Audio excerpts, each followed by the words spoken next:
Hi friends, hope all is well. जैसा कि आप सब जानते हैं कि 23 मई से 11 अक्टूबर 2021 तक शनि जी महाराज, अब जो कि यूनिवर्सल जज and the planet of Karma है, अपने ही साइन कैप्रिकॉर्न के अंदर इन श्रावणा नक्षत्र के अंदर रेट्रोग्रेड हो रहे हैं, मींस वक्री हो रहे हैं। अब इस बात को लेकर बहुत सारे कंफ्यूजन्स हैं, बहुत सारे फियर हैं और ना जाने क्या क्या नेगेटिविटीज हैं लोगों के दिलो दिमाग के अंदर।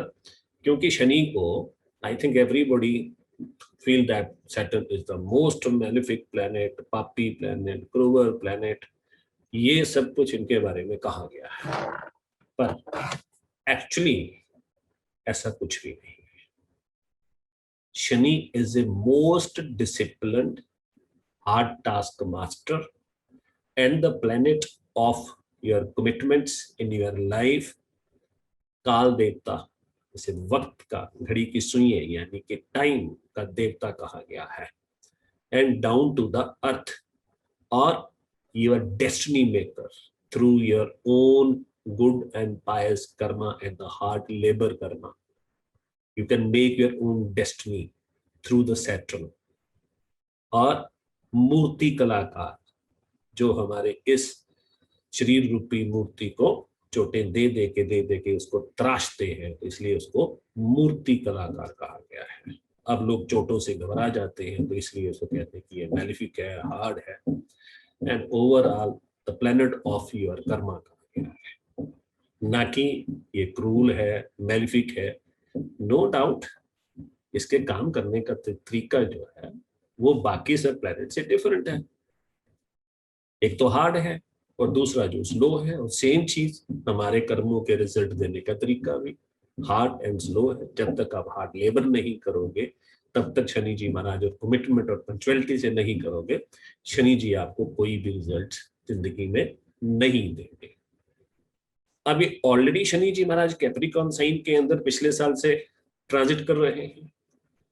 तो अब आप यूं भी कह सकते हैं कि एक मकान मालिक 30 साल के बाद, क्योंकि शनि जी महाराज एक एक साइन के अंदर अप्रोक्सीमेटली 2.5 साल लगाते हैं, तो एक लैंड लॉर्ड खुद 30 साल के बाद अपने घर में वापिस आया है। तो ऑब्वियसली जब वो वापिस आया है तो सबसे पहले काम क्या करेगा वो? सबसे पहले काम क्या करेगा? अपने घर को लिवेबल कंडीशन में बनाएगा, और जो भी गैजेट्स हैं उन सबको चेंज करेगा। क्योंकि अब उसे अच्छी तरह से मालूम है कि अब मैंने इस घर में वापस 30 साल के बाद आना है। जैसे मैंने कहा कि मोस्ट डिसिप्लिन्ड प्लेनेट है, कमिटेड प्लेनेट है, और ये कार्मिक जो प्लेनेट है बेसिकली। आप कर्मा ट्रायंगल को देखिए, 2 6 10, तो ये highest level of the Karma is a 10th। highest level of your duties, highest level of your karma responsibility is your 10th। तो that means कि जहां जहां कुंडली में आपके 10th साइन यानी कि कैप्रिकॉर्न फॉल करता है, वो हाउस आपकी जिंदगी के अंदर वो आपका hardest Karma and the most responsible house of your duties, and you have to fulfill that duties in a very committed manners। आप अपने अपने कुंडली चेक कर लीजिए, जहां भी आपका 10 फॉल करता है, and on the other side that is house of your own kingdom. You will feel proud of that कि मैंने इस हाउस से जितने भी ट्रेड्स और गेन हासिल किए हैं वो अपने खुद की लेबर से, हार्ड लेबर से, कमिटेड लेबर से मैंने वो किए हैं। क्योंकि आप जानते हैं शनि जी ने after the age of 30 year, Shani ji को जब सन सूरज, उसके पिताजी ने उसको रात का राजा बनाया, और उस एरिया का जहां पे उनकी सपोर्ट नहीं पहुंच सकती थी, तो उन्होंने कहा भी, दोनों ने, चंद्रमा ने और उसकी माता और पिता दोनों ने, कि हम आपको पूरी सपोर्ट देने को तैयार हैं। लेकिन शनि जी ने मना कर दिया कि नहीं, मैं अपना किंगडम खुद अपनी हार्ड लेबर से खड़ा करूंगा। तो इसलिए 10th हाउस 10th साइन जहां भी आपका फॉल करता है, वो आपके लिए आप यूं समझिए कि आप अपनी हार्ड लेबर से उस हाउस, वो हाउस आपका एक किंगडम हाउस बन जाता है। जो कुछ भी आपने अचीव किया है तो वो आपने लेबर से करना है। तो आज हम बात करेंगे रेट्रोग्रेशन की। अब रेट्रोग्रेशन को लेके बहुत सारे कंफ्यूजन हैं कि रेट्रोग्रेशन के अंदर कि प्लैनेट उल्टा वापस चलना शुरू हो जाता है। एक्चुअली ऐसा कुछ भी नहीं है। रेट्रोग्रेशन क्या है कि एक एक फिनोमिना है जो हमें अर्थ से, जब हम स्काई में ज़ोडिक में देखते हैं, प्लैनेट्स को देखते हैं, तो हमें वो एक फिनोमिना नजर आता है। वो कब फिनोमिना फॉल करता है? जब भी कोई fastest moving planet slowest moving planet से साथ मूव करता है साइड बाय, तो वो स्लोएस्ट वाले को लगता है कि वो पीछे की तरफ जा रहा है, लेकिन ना कि वो पीछे की तरफ मुड़ जाता है। ये ध्यान रखिएगा कि वो पीछे की तरफ फील होता है जा रहा है, पर ना कि वो मुड़ जाता है। क्लियर? ये एक डाउट सबके माइंड में रहता है कि वो मुड़ गया उल्टा। तो उल्टा नहीं है, वो फिनोमिना ऐसा ही रहता है। हाँ, वो बात अलग है। इसी फिनोमिना को मद्देनजर रखते हुए और कीपिंग इन द माइंड, हमारे ऋषि मुनियों ने उस प्लेनेट की जो डिग्रीज है, मूवमेंट है, उसको वापस रिवर्सल करना शुरू कर दिया। बस ये है कि वो रिवर्सल, तो इसलिए ये कंफ्यूजन पैदा हो गया कि जब वो पीछे को आ रहा है तो पीछे को वो फील हो रहा है हमें अर्थ से, लेकिन वो पीछे को नहीं आ रहा। तो इसी कंसेप्ट को आपको माइंड में रखना है, क्योंकि इसी के साथ साथ जुड़े होते हैं इसके एस्पेक्ट। तो एस्पेक्ट को लेके भी कंफ्यूजन है हर किसी के माइंड में कि जब वो रेट्रोग्रेड हो गया तो उसके एस्पेक्ट भी जो है वो रेट्रोग्रेड होने चाहिए, उल्टे होने चाहिए। लेकिन ऐसा नहीं है। एस्पेक्ट वही के वही रहेंगे शनि जी के, जो 100% एस्पेक्ट है, third, seventh and 10th aspect, वो वही रहेंगे, तो वो उल्टे नहीं होंगे। तो इसको भी आप क्लियर कर लीजिए। अब रेट्रोग्रेशन का जो मीनिंग है सही मायने में वो क्या है कि जब भी कोई प्लैनेट रेट्रोग्रेड होता है, तो बाकी तो जो फास्टेस्ट मूविंग प्लैनेट है वो कुछ ही पल के लिए होंगे। अब सबसे ज्यादा जो स्लोवेस्ट मूविंग प्लैनेट है, जैसे शनि जी महाराज हैं, जुपिटर जी हैं, राहु जी हैं, जितने भी, इनका इम्पैक्ट रेट्रोग्रेशन में जरूरत से ज्यादा होता है। रेट्रोग्रेशन का मीन सही मायने में अगर उनका बेनिफिट उठाना चाहते हैं तो आप उनका इस 141 दिन के अंदर आप इसका बेनिफिट उठा सकते हैं। वो कैसे? कि आप एक स्पीड में जा रहे थे, बड़े मेजर मेजर मेजर इश्यूज आप जल्दबाजी में छोड़ गए, कुछ करना चाह रहे थे, क्योंकि शनि कर्मों का प्लेनेट है, 10th हाउस में अपने ही साइन में जा रहा है, तो अपने ही घर की गंदगी को साफ करना था, गैजेट्स को चेंज करना था, मूड बनाया, प्लानिंग करी, सब कुछ किया कि इसको सफाई करनी है, नीट एंड क्लीन करना है, लेकिन जल्दबाजी में वो छोड़ गए आप। वो इंपॉर्टेंट इश्यूज जो है रिलेटेड विद योर प्रोफेशन है और यानी जो भी आपके हाउस में जहां बैठा है वहां के हिसाब से आप जल्दबाजी में इशू को छोड़ गए। अब वो टाइम जो है उनको रिव्यू करने का टाइम है।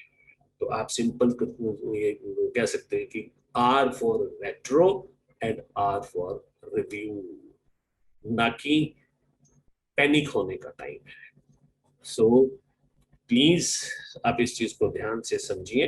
तो हम आज डेफिनेटली, और एक चीज और समझिएगा कि ये जो शनि जी हैं ये हमारे यूनिवर्सल जज है, तो and the planet of the Karma है।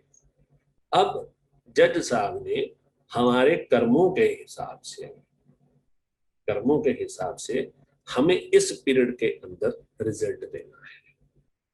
अब ऑब्वियसली डरने की बात तो उनको है जिन्होंने पाप किए हैं, चोरी करी है, किसी की जेब काटी है, किसी की के साथ फ्रेब किया है, किसी की आत्मा दुखाई है, और वो जल्दबाजी में वो सब जज साहब के नजर से निकल गया। अब वो सारा का सारा रिव्यू करने का टाइम है। डेफिनेटली अगर ऐसा कुछ किया है तो इसमें सजा मिलेगी मिलेगी। अब उनके लिए तो ये शनि की रेट्रोग्रेशन बहुत ही मैलेफिक मानी जाएगी। अब जिन्होंने एफर्ट्स किए और उनकी प्रमोशन ड्यू थी, वो नहीं मिल पाई किसी भी कारण से, और वो सब इस पीरियड के अंदर उन सबको जैसा रिवॉर्ड देंगे ही देंगे। क्लियर? अब इसको और आगे थोड़ा समझने के लिए हमें ये भी देखना है कि शनि जी महाराज किस नक्षत्र में मूव कर रहे हैं, क्योंकि प्लैनेट अपनी राशि में और जिस नक्षत्र में पर्टिकुलरली मूव करता है तो उसके हिसाब से वो रिजल्ट्स देता है। तो शनि जी महाराज श्रावणा नक्षत्र में मूव कर रहे हैं। तो now let's see, Saturn will be retrograde in Capricorn from 23rd May 2021 to 11th of October 2021 in the Shravana Nakshatra. So have a little respect on this. What is Shravana Nakshatra? It is a very, very, very important Nakshatra. अब आप देखिए कि इसका एक तरफ जो symbol है वो ये 3 पांव है, 3 फीट है। क्लियर? और दूसरी तरफ जो सिंबल है वो आपके कान है। ठीक? और जो लॉर्ड है वो मून है।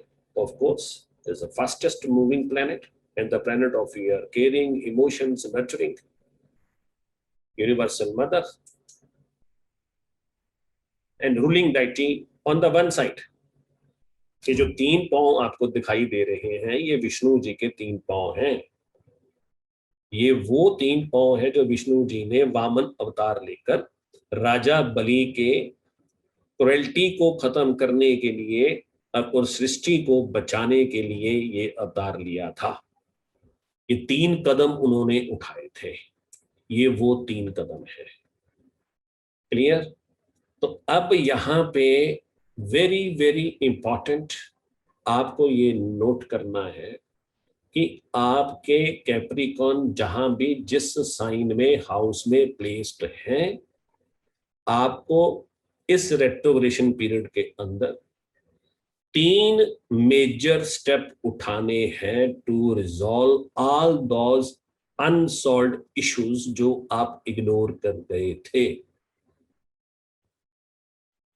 क्लियर? और ये 3 मेजर स्टेप आपकी जिंदगी को बदल के रख देंगे। 10th हाउस आपके नेम, फेम, कर्मा का हाउस है, और जहां जहां आपका हाउस फॉल कर रहा है तो वहां पे आपको 3 स्टेप उठाने हैं। ये नोट कर लीजिएगा, डेट आपके सामने है, घर आपको पता है कि आपका कैप्रिकॉर्न कहाँ फॉल करता है। प्लीज अगर ठीक समझे तो मुझे अक्टूबर के बाद एक मैसेज कर दीजिएगा कि हमने ये 3 स्टेप उठाए हैं। प्लैनेट की मूवमेंट और जो रिजल्ट देने का तरीका शनि का है, उन्होंने तो छल से, कपट से, प्यार से, मोहब्बत से ये 3 स्टेप तो आपसे उठवाने ही उठवाने हैं। क्लियर? अब दूसरी तरफ ये जो है ईयर है और इनके जो नेचर है इस नक्षत्र की स्पेशियस है। और ईयर हमें क्या सिग्निफाई कर रहा है? ईयर हमें ये सिग्निफाई करता है, पहले तो ये कि हमारे पुराने ओल्ड एजेस के अंदर, ऋषि मुनियों के टाइम के अंदर, जब कोई लिखने के लिए ना कोई कलम ना कोई कागज थे, तो सारे के सारे जो भी ज्ञान हासिल करते थे उनके शिष्य और जो भी इंसान, वो मंत्रों को सुन सुनकर, वेदों को सुन सुनकर, जिसे आप गुरु प्रवचन भी कहते हैं, आप सुनकर ही सब ज्ञान आप वो लोग हासिल किया करते थे। क्लियर? तो इसका मतलब क्या है कि जहां आपका कैप्रिकॉर्न प्लेस्ड है, अब कैप्रिकॉर्न को शनि जी को राहु जी महाराज भी देख रहे हैं। राहु जी की डाइटी भी सरस्वती, और इस कान on the other side is deity is Saraswati. तो दोनों को कंबाइन करिए तो मींस राहु जी ने जब भी रिजल्ट देने होते हैं तो वो हमें out of the box result देते हैं, ऑल ऑफ ए सडन देते हैं कि आपको कुछ नया करना है, जो आप कर रहे हो वो नहीं करना, कुछ नया करना है। तो मींस आपको इस पीरियड के अंदर अपनी लाइफ को चेंज करने के लिए टोटल ट्रांसफॉर्मेशन करने के लिए अपने प्रोफेशन में and related to your houses, जहां जहां आपका कैप्रिकॉर्न है, वहां के इश्यूज को चेंज करने के लिए number of opportunities, new opportunities in a new style आपको मिलेंगी, और आपको बड़े ही ध्यान से इनको सुनकर और 3 कदम उठाकर उस घर के रिलेटेड इश्यूज को परमानेंटली रिजॉल्व करना है। क्लियर? सो ये है नक्षत्र का रिजल्ट। अब आइए जी, Saturn retrogression for the Pisces lagna in Capricorn in Shravan nakshatra in 11th house. Shani always good results in 11th house, तो अपने ही साइन में है, पिछले साल से चल रहे हैं, और 11th हाउस आप जानते हैं आपका क्या है, 12वें से एक घर पीछे। हमारे पास टोटल 12 हाउसेस तो है, तो दैट मीन्स अगर हम ये कहें, ये भी कह सकते हैं कि सोल ने 12 लैडर जो है उसमें 12 स्टेप है वो क्रॉस करनी है, तो पाइसेस वाला 12 आया है। तो इसका मतलब ये है कि वो जिंदगी में पिछली उसकी जो सोल है वो 11 स्टेप ऑलरेडी क्रॉस कर चुकी है। मीन्स उस इंसान ने जिंदगी में सब कुछ देख लिया है, भोग लिया है, तो इसलिए ये 12 लगन में आया है। तो इनको सबसे पहले एडवाइस ये दी जाती है कि जिंदगी में इस जन्म के अंदर कोई भी ऐसा काम ना करो जिसके कि कर्जे लेने या देने के लिए आपको दोबारा से इस दुनिया में जन्म लेना पड़े, ताकि ये मोक्ष का, त्याग का हाउस माना जाता है। So these people are a very very pious and very generous people and maintaining people. अब शनि जी महाराज यहाँ पे 11th हाउस में, द हाउस ऑफ योर लोभ, डिजायर, अब उनको कंट्रोल करने के लिए खुद यहाँ पे बैठ गए, और जो नेचर खुद है वो वैसी नेचर है कि मुझे कोई लोभ तो है ही नहीं। तो 11th हाउस जो है, अब क्या होगा कि ये सारे के सारे जो भी activities of the Saturn in the 11th house है, उसकी जो डिजायर है, जो लोभ है, वो अपने लिए नहीं होगा। आप तो वो 11 पिछले जन्म सारे 11 एंजॉय करा है ना, तो क्या जरूरत है मुझे अपने लिए कुछ करने की। अब मुझे 11th हाउस के जो बाकी ट्रेड्स हैं, जो ट्रेड्स हैं for the group of people, clubs, societies, NGOs, उन सब के लिए मुझे कुछ बहुत बड़ा करना है सेल्फलेसली, क्योंकि मुझे जरूरत नहीं है। इस इंसान को कोई लोभ नहीं होगा, कोई कुछ नहीं, दुनिया के लिए कुछ करना है। अब रेट्रोवेशन के अंदर बहुत बड़ी बड़ी स्कीमें सोच रखी थी for the wellbeing of the society. आप देख ही रहे हैं आज की कोरोना के अंदर बहुत से ऐसे ऐसे लोग बाहर निकल के आ रहे हैं जिन्हें कोई आज तक जानता नहीं था, पहचानता नहीं था, लेकिन वो आकर लोगों की ग्राउंड लेवल पे सेवा कर रहे हैं, सोसाइटी के लिए बहुत कुछ कर रहे हैं। वो सब के सब ये वही है पाइसेस। और अब इनको उसके लिए इस रेट्रोवेशन के बीच में 3 मेजर स्टेप्स लेने हैं और सुननी है। क्या चीजें सुननी है कि दुनिया की रिक्वायरमेंट क्या है, सोसाइटी की रिक्वायरमेंट क्या है, कौन सी ऐसी चीज है जिससे कि यहाँ पे सोसाइटी का भला हो सके। ये टोटल चीजें यहाँ पे होनी है इस वक्त के ऊपर, ना कि अपने पैसे कमाने के लिए होनी है। वो ऑफ कोर्स जब दूसरे को दिए को हमने रोशनी देनी है, तो दिए में तेल तो होना चाहिए ना। जब तेल ही नहीं है तो वो दूसरों को रोशनी क्या दे सकेगा। आप इतना जरूर रहेगा कि मेरे तेल दिए का खत्म नहीं होना चाहिए, एंड डोंट ट्रीट दैट कि हाँ भी वो that person is doing self only for the self. तो सेल्फ इसलिए क्योंकि दिए में तेल की जरूरत है, ये रहेगा। क्लियर? अब ये यहीं से बैठ के लगन को देख रहे हैं, तो सेल्फ को तो डेफिनेटली सेल्फ और 11th का लिंक आ गया, लग्नेश एंड लवेश, इन दोनों का लिंक है। तो डेफिनेटली शनि जी महाराज यहाँ बैठ के रिस्ट्रिक्ट कर देंगे। जुपिटर का साइन है, पाइसेस का, दोनों ही बड़े मेच्योर प्लेनेट है, इसको रिस्ट्रिक्ट करेंगे। तो जो जो रिफॉर्मेशन अपने आप को करनी है, कहीं ना कहीं तो इंसान भटकता है ना, तो लोभ लालच आ जाता है। तो लेकिन यहाँ पे शनि जी महाराज बैठे हैं, द जज है, हार्डेस्ट टीचर है, रिस्ट्रिक्ट के प्लान, रिस्ट्रिक्शंस के प्लैनेट है, तो इन्होंने रिस्ट्रिक्ट करना है कि भाई ये सोच आ गई है, ना ना ना ना ना ना ना भैया, ये तुम एंजॉय करा है पिछले जन्मों के अंदर, ये अब दुनिया के लिए करो जो कुछ करना है। तो इस तरीके से ये रिफॉर्मेशन होगी। और इन रेटोरेशन के अंदर जो आ रही थी सोचें अपने बारे में, उनको भी खत्म करके दुनिया के बारे में सोचना है, और बड़े ही मेजर स्टेप लेंगे फॉर द सोसाइटी। मैं फिर कह रहा हूँ, प्लीज चेक कर लीजिएगा, अगर हो सके, इफ यू फील लाइक, तो 140 दिन के बाद आप मुझे जरूर मैसेज करना कर दीजिएगा, इफ यू फील लाइक कि हाँ वाकई हमने ये 3 स्टेप लिए हैं, सो दैट कि हमें भी और आपको भी सब कुछ विश्वास हो, because astrology is a science, it's not a myth only.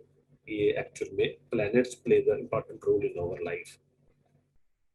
तो अब 5वां है, तो डेफिनेटली दुनिया के बारे में आप सोच रहे हैं, कर रहे हैं, तो अपने बच्चों के बारे में भी तो कुछ सोचना है, अपने पैरामोर, अपनी इंटेलिजेंसी, इन सब चीजों के बारे में जो भी डेट अदा करनी है, तो उनको भी पे करना है, उनके लिए भी कुछ लॉन्ग टर्म, क्योंकि 11th हाउस में जब भी शनि आए या लगन का प्लैनेट आए, कोई भी है, तो उस प्लैनेट की जो भी प्लानिंग्स होती हैं वो हमेशा लॉन्ग टर्म गोल के लिए होती हैं, ये हमेशा ध्यान रखिएगा। अब यहाँ पे शनि जी बैठे हैं, स्लोवेस्ट प्लैनेट है, तो जो भी ये प्लानिंग यहाँ करेंगे, मैं प्लानिंग फिर वही बात कर रहा हूँ, प्लानिंग मैं किसकी करूंगा। आप अगर बैठे हैं यहाँ पे, तो आपको सामने एक दीवार नजर आ रही है, उसमें कोई प्रॉब्लम है, सामने नजर आ रही है, उसमें कुछ प्रॉब्लम है, इधर नजर आ रहा है कुछ और है, तो गार्डन है उसमें प्रॉब्लम है, तो 3 चीजें नजर आ रही है, तो आप 3 चीजों को ही आप रिफॉर्म करोगे ना। तो ठीक एस्पेक्ट शनि जी का यहाँ पे जा रहा है, पहला लगन पे है तो लगन को रिफॉर्मेशन, अब 5वें में है तो 5वें हाउस की रिफॉर्मेशन, सिंपल। तो reformation in a very hard manner, क्योंकि शनि हार्ड है, no mercy, very dedicatedly with commitment। तो ये सब चीजें करनी है। तो बच्चों के साथ स्ट्रिक्ट भी होना पड़ेगा, पैरामोर के साथ स्ट्रिक्ट होना पड़ेगा कि मैं एक बहुत बड़े मिशन की बात कर रहा हूँ और आप लोग मेरे साथ ऐसे ऐसे कर रहे हो कि हाँ भी नहीं, सॉरी भाई। ये सब चीजें स्टेप आपको इन रेट्रोग्रेशन के अंदर लेने पड़ेंगे। क्लियर। और सेम क्या है कि अब ये 8वां हाउस है, 8वां house for the growth of the other people, growth of your spouse, your depth, knowledge, and your meditation, total transformation of your life, and joint properties, inheritance। अब मुझे अगर एक सोशल पर्पस पूरा करना है, तो उसके लिए अगर मुझे अपनी ज्वाइंट प्रॉपर्टी को भी किस तरीके से मैनेज करना है, तो मैं उसके बारे में बड़े मेजर 3 स्टेप ले सकता हूँ इस पीरियड के अंदर, क्योंकि अब मेरा मोटिव दूसरों की ग्रोथ करने का है, अपने लिए नहीं है। तो इसमें डेफिनेटली कोई ना कोई इश्यूज जो है वो वाइफ के साथ, क्योंकि ज्वाइंट प्रॉपर्टी है, तो उसके साथ खड़े हो सकते हैं। बट इवन देन आपको उन इश्यूज को रिजॉल्व करना, इन लॉज के साथ इश्यूज है उनको रिजॉल्व करना, आपको बड़े डीप लेवल पे जाना पड़ेगा। और बच्चों के कंफर्ट्स की बात, क्योंकि 4th है, तो अगर आप दे रहे हो किसी को, तो अपना पेट काट कर ही देते हैं ना। तो 5वां हाउस पेट भी है, 5वां हाउस बच्चे भी हैं, तो उसके बारे में आपको बड़े स्ट्रांग और सॉलिड डिसीजंस लेने हैं 23 मई से लेके 11 अक्टूबर के बीच में, जिससे कि आप अपना सोशल पर्पस जो है वो पूरा कर पाए। Clear. So I hope you all like this and must apply each and every of my advice, which is provided by our Vedic Shastras and passed to you through me. And don't forget to give me a message after 141 days. Thank you very much and wish you all the best. God bless you. God bless you.